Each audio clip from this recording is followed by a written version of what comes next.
रत्नागिरी जिल्ह्यातील चिपळूणमधून एक मोठी आणि चिंताजनक बातमी समोर आली आहे। शहरात स्थानिक पाऊस नसतानाही वाशिष्ठी नदीच्या पाणी पातळीत अचानक वाढ झाल्याने बाजारपेठेसह अनेक सखल भागात पुराचे पाणी शिरले आहे।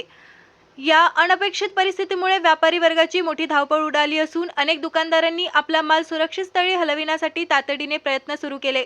घटनेनंतर व्यापारी महासंघाचे कार्याध्यक्ष सूर्यकांत चिपळूणकर यांनी प्रशासनावर नाराजी व्यक्त केली। पाणी पातळी वाढण्याची वेळेत पूर्वसूचना मिळाली असती तर व्यापाऱ्यांचे मोठे नुकसान टळले असते असे त्यांनी सांगितले। दरम्यान काही नागरिकांनी या अचानक वाढलेल्या पाणी पातळीमागे कोळकेवाडी धरणातील पाणी व्यवस्थापनाचा मुद्दा उपस्थित केला आहे। मात्र याबाबत प्रशासन किंवा संबंधित विभागाकडून अद्याप कोणतेही अधिकृत स्पष्टीकरण देण्यात आलेले नाही। महसूल पोलीस आणि नगरपालिका प्रशासनाने परिस्थितीवर बारकाईने लक्ष ठेवले असून सर्व यंत्रणा अलर्ट मोडवर ठेवण्यात आल्या आहेत। नागरिकांनी अफवांवर विश्वास न ठेवता केवळ प्रशासनाच्या अधिकृत सूचनांचे पालन करावे असे आवाहन करण्यात आले आहे।